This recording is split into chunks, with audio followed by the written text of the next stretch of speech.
Halo, Assalamualaikum. halo, assalamualaikum, waalaikumsalam. Aduh, matur suwun banget di telepon saya. Selamat malam, berjumpa lagi bersama saya Wong ganteng sak donya.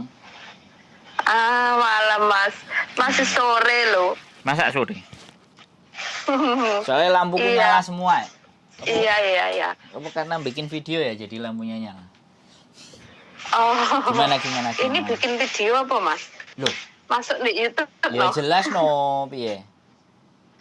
Iya, saya tuh pernah beli furniture ya di Jepara dan waktu itu kan saya dapat kontaknya tuh dari shop dari Tokopedia apa dari Shopee ya. Nah, Ya. karena saya males prosesnya di Shopee itu lama, jadi kan saya dikasih nomor WhatsApp-nya. And then saya langsung WhatsApp beliau dan saya kan mau pesennya banyak. Waktu itu totalnya ada sekitar 85 juta. Nah, sudah saya DP 10 juta. Beberapa bulan kemudian itu lost kontak.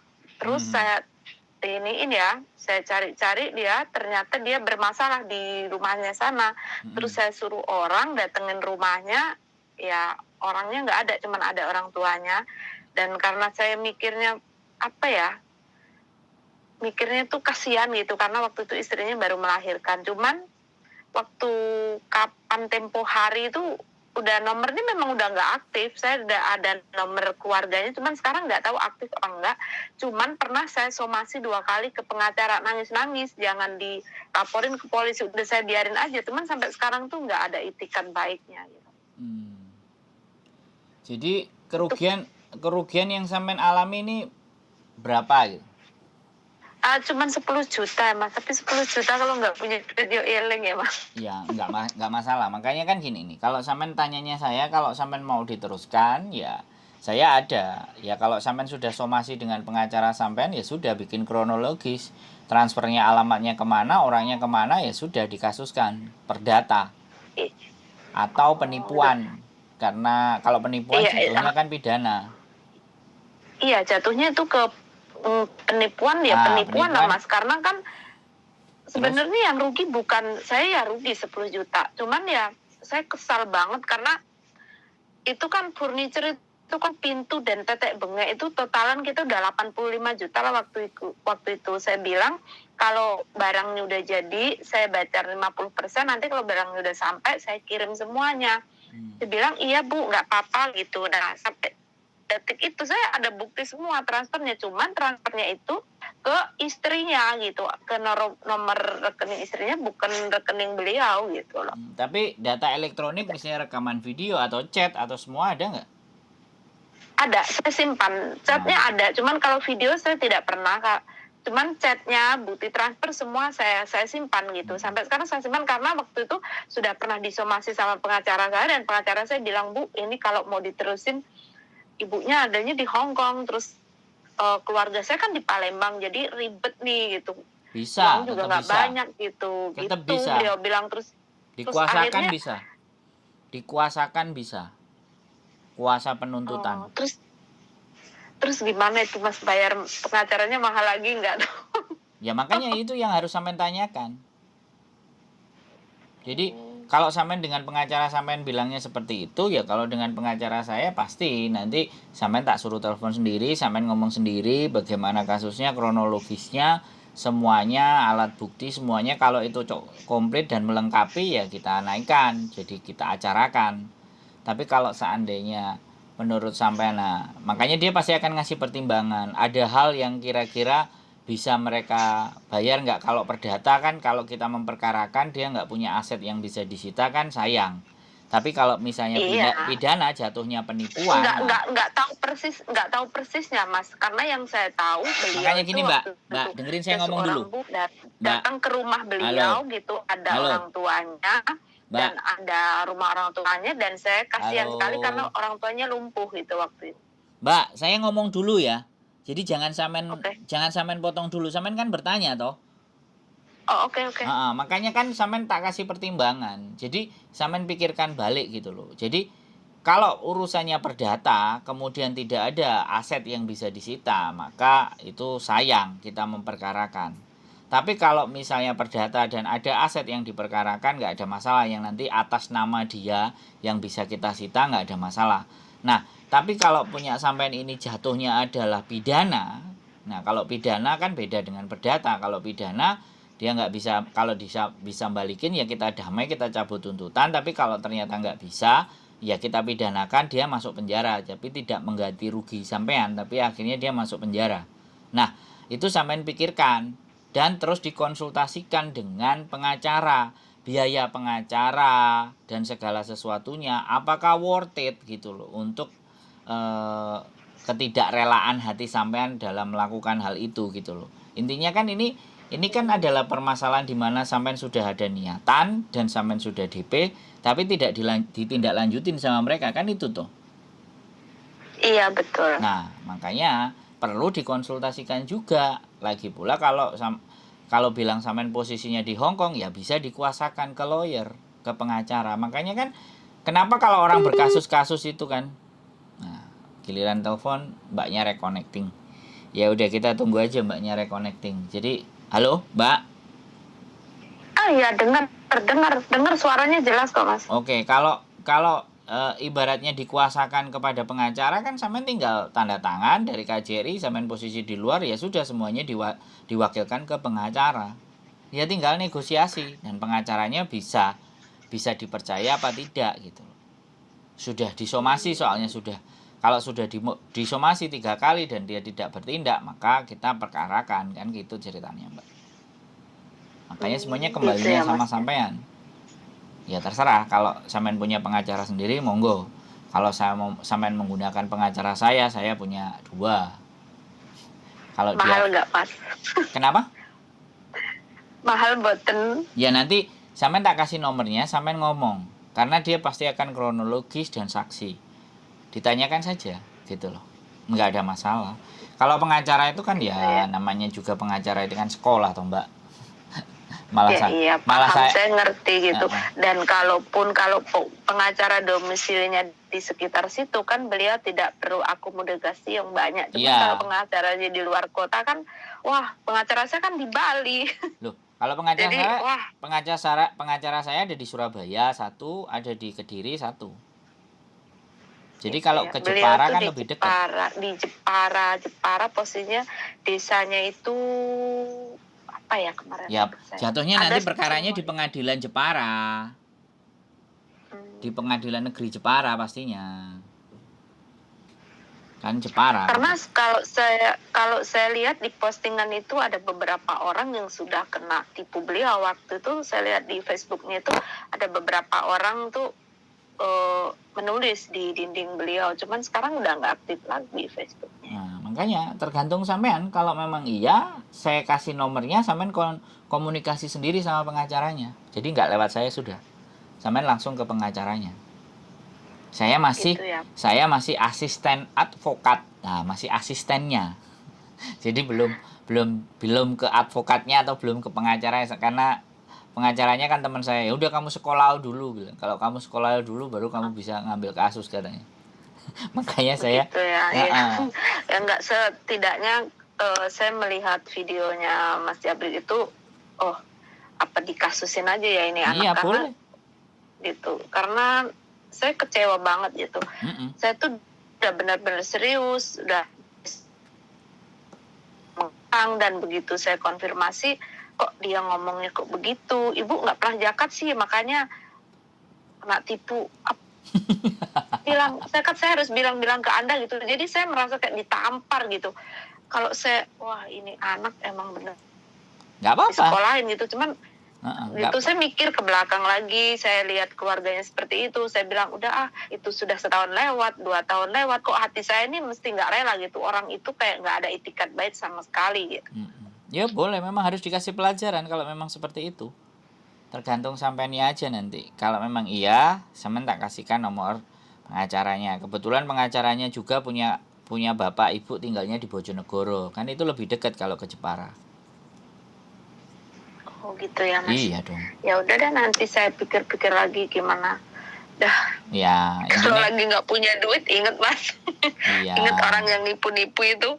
Ya Allah, cuman Ya, sekali lagi memang nggak ada masalah. Saya kemarin juga sempat mau memperkarakan orang atas ITE kan. tak bolak-balik, dia kerja, bapaknya sakit. Tapi kalau enggak Iya, tapi kalau ya enggak kok kita kelakuannya tuh kayak gitu. kadang tuh gimana Ya ya Mas? sudah. Empati tuh masih ada, cuman kok dia dikasih hati kayak ngeraup jantung gitu loh. Maksudnya Jantungnya mau oke lah diambil kalau kamu sekalian. sekarang nggak ada, coba saya kasih waktu sekian bulan gitu. Kalau duit saya nggak kembali, nggak apa-apa lah, saya dikasih barang senilai uang yang sudah masuk ke situ gitu. And then nggak ada etikat baik sama sekali, malah nomor saya diblokir semua ya. Iya kan, berarti Ya, memang benar-benar harus, kalau memang ternyata angkanya masuk akal nggak apa-apa, digas aja. gitu ya Mas ya. Iya kan, tinggal sekali lagi daripada sampean ndongkol dan masih banyak berpikiran, kan mending ya sudah selesai kita Iya, mainkan dongkol. sekali. Karena kita kan dalam Islam juga diajarin kita harus menagih utang orang Iya tersebut. dong. Kasihan sama orang tersebut kan begitu. Terus saya bolak-balik, terus saya lihat kontennya jenengan itu kayaknya memang aku harus ini ya, memang harus nyari lagi orang itu gitu. Nah, saya aja juga nunggu ini ada memperkarakan sesuatu kok, juga mau saya perkarakan. Potongan Gitu ya. proses ke Hong Kong. Oh gitu ya Mas ya. Iya, lawannya pasti PT nanti. Selain PJTKI, ada ada apa namanya, lembaga. Itu memang bisa dikasusin ya Mas. Saya waktu masuk ke sini itu wah pedih banget pokoknya. Ya bisa. Pedih banget. Kalau kita tahu Pedih caranya banget bisa. ini. Makanya kan kita telisik dulu. Jadi kita lihat kronologisnya bagaimana, persyaratannya memang memenuhi nggak, 2 alat bukti 1 saksi. Kalau ternyata itu memenuhi ya tak digas. Gitu ya. Jadi Iya, sebenarnya itu sekali saya ngelihat kontennya jenengan itu, ya Allah begitu banyak kasus. Saya dulu pernah seperti itu, cuman kadang-kadang kita mikirnya aku tuh kenal baik sama istrinya, dia suaminya begitu, cuman ya di naik turun akhirnya udahlah, itu kadang mikirnya kan begitu. iya nggak apa-apa. Udah nggak gitu. Saya cuman kalau ada korban lagi cukuplah saya yang terakhir gitu waktu itu. Ya Terus itu terus namanya orang nipu itu kan nggak ada jeranya.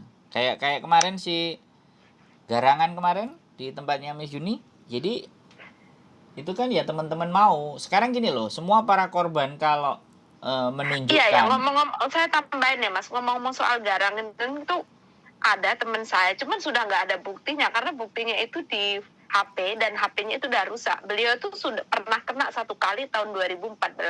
Cuman nggak banyak, $3.500. Orang itu sampai ngancem-ngancem. Terus teman saya semua beliau terus nggak pernah main Facebook, main IG, semua nggak pernah, semua diblok, HP-nya dibuang. Udah nggak punya alat bukti lagi. HP-nya yang sama beliau tuh hilang, dia pernah dimaki-maki sama si itu orang, katanya. Saya kira orang itu sudah mati dulu kan, ngomong sama saya ini kena kanker gitu. Ternyata masih hidup gitu. Pas waktu kemarin dulu ketemu 2 minggu yang lalu lah, beliau tuh ngomongin, kamu tahu nggak ada kasus baru itu di YouTube rame, katanya, Mbak Yuni ya, aku kenal sama orang itu, pernah hampir ya selamat ya, aku disuruh pinjam bank, terus bank itu nggak ngasih karena nggak ada saksi dan telepon rumah, kan beliau bilang begitu. Aku tuh pengen ngasih bukti tapi HP-nya udah hilang, Facebook saya udah nggak bisa dibuka lagi, kata beliau begitu. Makanya jadi sekali lagi ya, apapun permasalahan selama itu memenuhi aturan syarat hukum untuk kita acarakan, ya kita acarakan. Untuk kita persidangkan, ya kita persidangkan. Jadi kembali lagi di mana bahwa ini juga supaya mereka lebih berhati-hati dengan CC sama para PMI Hong Kong, jangan macam-macam. Bener Mas, bener. Nah, saya sangat appreciate banget sama Mbak Yuni, sama jenengan yang bener-bener bukan hanya muluk tapi tindakannya juga gitu. Kan banyak ada yang mereka gitu begitu kasus ini keluar, saya lihat komennya itu saya gedek gitu. Setidaknya kita berempati lah. Kalau korbannya one on one itu oke lah, kita nggak up itu. Ini korbannya udah banyak banget, ngomongnya itu nggak enak banget, tulisannya tuh lo dibacanya tuh, saya aja sebagai orang luar, wah saya tuh kayak kemeropok ya kalau bahasa Jawanya itu. Kok saya bilang begitu. Empatinya tuh nggak ada sama sekali gitu. Empatinya nggak ada sama sekali, ngomongnya nggak difilter, langsung keluar gitu. Kita nggak sadar kalau omongan kita tuh entah orang yang mendengarnya atau tulisan yang kita baca itu, wah, dampaknya itu serius loh. Beneran Mas, dampaknya serius. Karena saya pernah mengalami, walaupun bukan hal yang memalukan, cuman ya ampun, kata-katanya itu wah kayak gimana ya, sampai bahasa yang tidak seharusnya keluar itu keluar. Maksudnya udahlah kita mikirnya ini apa namanya, bahasa kasarnya kita beli gitu loh. Udah kita tidurin, udah kita kasih duit, udah nggak sesederhana itu. Kenapa dia bisa omongan itu bisa keluar gitu loh, wah gitu, perempuan lagi yang ngomong, dan sesama profesinya kan. Ya iya, sesama pekerja, kenapa omongan itu bisa keluar gitu. Berempatilah kepada saudaramu, walaupun saudaramu itu sesama pejuang, apalagi kita sama-sama muslim. Oke lah, secara agama kita nggak ngomongin agama lah sekarang, kita ngomongin yang sudah kejadian, jangan sampai ada korban lagi. Harusnya kalau diangkat seperti ini, kita kasih support lah setidaknya. Kalau enggak, tangannya diem, mulutnya diem, nggak usah ikut, ngeliatin aja udah deh gitu. Kalau nggak suka gitu, skip lah, jangan ikut membumbui yang tadinya mbaknya tadi udah down jadi tambah down. Nggak tahu lah, saya mikir kok teman-teman begitu gitu loh. Makanya Sufi Ahmad Ghazali itu selalu bilang, kalau orang pintar hanya dengan menggunakan bahasa isyarat aja saling mengerti. Nah, jadi gitu aja. Jadi dia sudah jelas kenyataannya, sudah faktanya seperti itu, tapi dia nggak bisa mengerti dan nggak bisa paham. Berarti itu kan kelasnya udah kelas cara berpikir yang paling rendah. Jadi ya nggak masalah. Mindsetnya saya nggak ngerti Mas, mindsetnya apa. Padahal setahu saya beliau itu orang yang ngerti gitu loh. Ngerti maksudnya baca buku ya iya, belajar bisnis ya iya gitu. Kenapa sampai di titik itu tuh respect saya hilang gitu. Karena saya segan betul sama beliau. Di titik ini respect saya hilang ketika ada kasus ini mencuat. Kok begitu ya anaknya gitu. Kenapa dia sampai nulis sesuatu di berandanya seperti itu gitu. Ini kalau korbannya satu-satu itu is okay lah. Ini korbannya udah banyak yang spek banyak. Kalau kita kasih dukungan, malah dia ngomong yang itu tadi yang seperti saya bilang, udahlah gitu, kasus ini mana bisa dikasusin. Kita kan udah mikirnya kita beli aja gitu, udah kita udah kenyang, udahlah. Lah, beli itu ya ampun, kita itu orang timur loh. Walaupun kita tinggal di sini lama, kita orang timur, kata beli itu wes, waduh, kayak apa ya, kayak di Miukai itu yang makanya itu yang dinamakan oleh filosof itu sebagai sesat pikir. Jadi sesat pikir, dia sudah tidak bisa menggunakan nalar cara berpikirnya karena kebencian yang muncul terlalu dalam sehingga dia jadi sesat pikir. Jadi saya heran, bencinya di mana gitu. Nah, kebenciannya ya kayak gini. Bencinya di mana gitulah. Kebenciannya karena di mana Mas coba? Kebenciannya ke siapa dulu? Apa yang nge-up dulu? Apa yang mbak yang jadi korban? Saya tuh nggak ngerti. Gitu ini sampai sekarang tuh saya nggak ngerti. Kebenciannya mungkin gini. Kebenciannya adalah dia seolah-olah memberikan sebuah edukasi, dan edukasi itu nggak kemakan sama teman-teman. Karena attitude dan perangai dan jenis bagaimana menulisnya dia itu berdasarkan dia, bukan berdasarkan pandangan umum. Nah, jadi gini loh, kita bebas bersuara, kita bebas, tapi dari apa suara itu kan orang jadi menilai, bener nggak? Kalau penilaian orang tidak baik cuman 1 atau 2 wajar, tapi kalau yang menilai tidak baik itu orang semakin banyak dan kita tetap idealis, benar ya jangan salah, orang akan mengcancel hal tersebut, orang tersebut gitu, di cancel. Karena sekali lagi gitu. Cara berpikir nalarnya sudah nggak logis kan gitu. Saya cuma mikirnya apa, ucapan dengan tindakannya itu beda. Harusnya kan ucapan diiring dengan tindakan. Ngaku saya memperjuangkan hak buruh migran loh. Saya memperjuangkan haknya Cece loh gitu. Kok begitu ada kasus seperti ini, beliau komennya itu yang saya ingat di kepala saya cuma satu. Terus yang salah sopo gitu.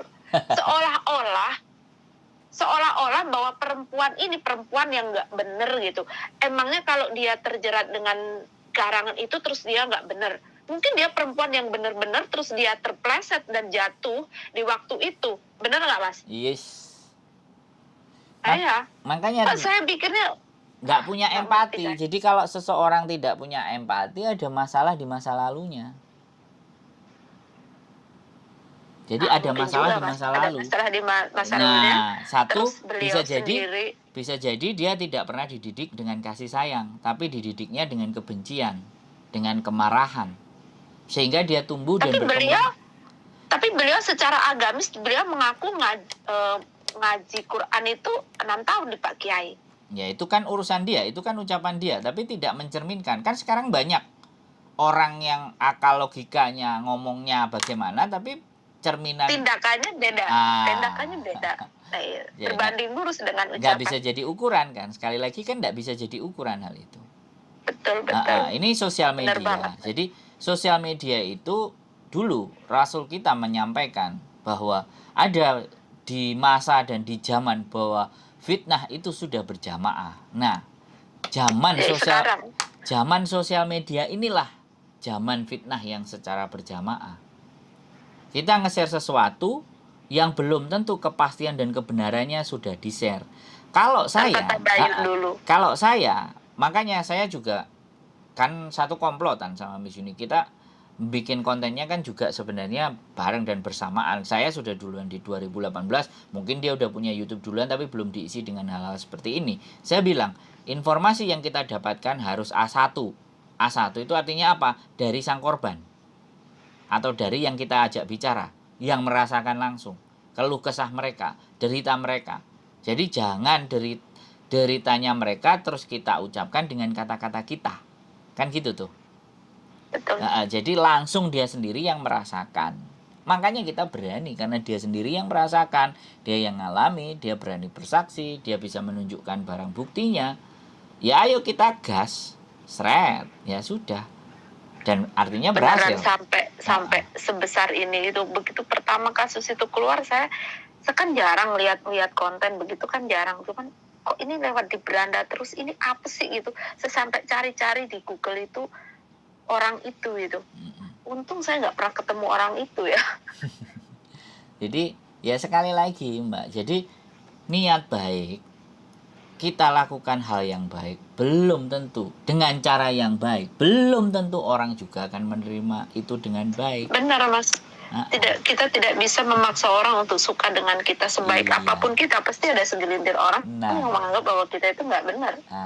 Tapi dengan channel YouTube itu masih terus ada, channel YouTube itu masih terus ditonton, artinya yang masih bisa menerima logika berpikir kita kan semakin banyak. Betul. Nah itu aja. Lah apakah orang yang menganggap kita jelek dan menganggap gak baik punya sosial media dan seberapa orang bisa menerima dia, kan gak ada buktinya. Iya. Nah intinya kan air beriak tanda tak dalam, kan sudah begitu. Benar banget, Mas. Terima kasih banget, saya dapat wawasan banyak, dapat ilmu banyak setiap hari melihat, mendengar gitu. Mendengar dari Miss Yuni, dari Mas Sandro gitu. Ya Allah, seandainya saya dulu mendengar ini ada gitu mungkin 10 tahun sebelum saya masuk ke Hong Kong atau 5 tahun lalu, mungkin saya lebih baik dari kemarin, tidak pernah terpleset gitu. Saya tuh mikir, dan baru sekarang itu YouTube-nya keluar gitu. Kalau dulu udah mendengar hal-hal kayak gini, wah. Jadi kembali lagi, makanya kita customer care ya kalau kita bicara, atau customer care, di mana orang bertanya, di mana orang ingin menyampaikan masalahnya, ya kita selalu ready. Jadi iya, suatu wadah kayak keren banget gitu, Mas. Kayak kita lagi butuh, kita mau belajar ngaji, kita punya ustadz. Nah sekarang kita punya masalah di sini, siapa sih yang mau dengerin kita? Mas Sandro, Miss Yuni itu benar-benar orang luar biasa menurut saya. Karena apa? Saya kadang-kadang tuh dengerin curhatnya mbak itu, kadang-kadang yang nggak bermutu itu, kadang-kadang saya perutku mules, aku asam lambungku naik. Ya Allah, sabar banget ya beliau ini dengerin curhatannya mbak. Bener, Mas, saya bilang kadang-kadang, ya Allah, gitu aja curhatan soal di Hong Kong ini kita yang udah lama ini, maksudnya itu belum seberapa sakitnya kita itu, Nah, belum seberapa sakitnya saya gitu. Makanya kita Kadang-kadang tuh munculkan empati itu nggak semua orang bisa, Mbak. Memunculkan empati, betul. memberi rasa Betul, simpati. saya salut bener sama jenengan sama Miss Yuni itu, benar-benar maksudnya benar-benar menjadi wadah, benar-benar sabar mendengarkan itu. Kalau saya orangnya nggak sabaran, beneran Mas, serius. Ya makanya belajar, Mak. Dan mungkin yang teman-teman lihat kita hanya dengerin saja, tapi di balik kita dengerin ngajinya Pak Faiz, ngaji filsafatnya Pak Faiz, terus kita kadang-kadang baca Buya Hamka, bagaimana kesabarannya Buya Hamka dan bisa memaafkan.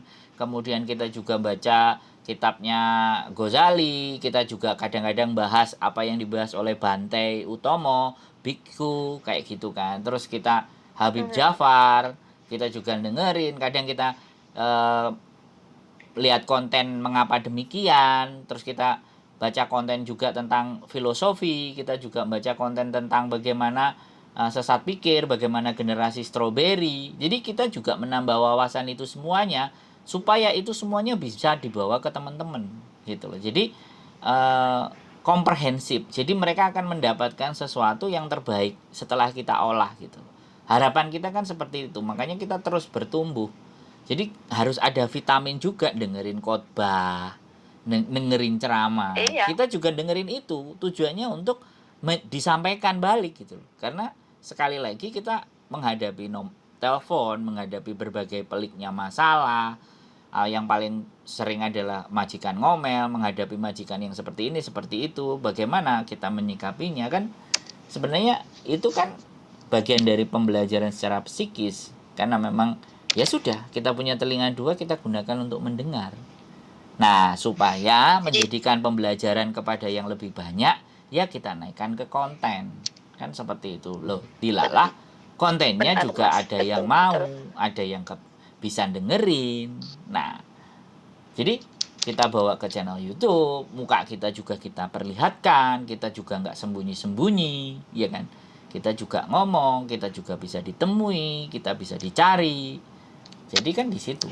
Makanya ya sudah, intinya kami sangat berterima kasih salah satunya sama sampean yang mau telepon ya. Makanya saya tulis teman diskusi, teman Saya ngobrol. terima kasih benar. Saya kaget loh tadi waktu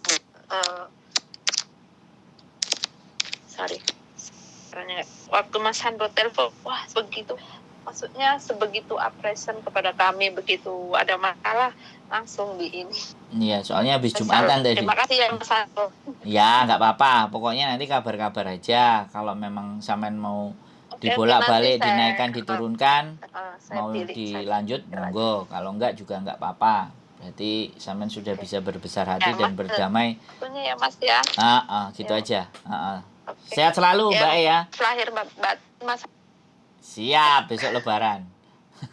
Minal aizin wal faizin, mohon maaf lahir batin. Siap. Waalaikumsalam warahmatullahi wabarakatuh. Oke teman-teman semuanya, sekali lagi banyak hal, banyak kerisauan dan banyak kegalauan.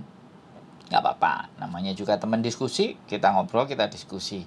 Cuman permintaan saya cuma satu, gak perlu disebutkan nama dan identitasnya, karena naik ke konten YouTube. Sekali lagi, keep stay tune my YouTube channel and see you next video, bye-bye.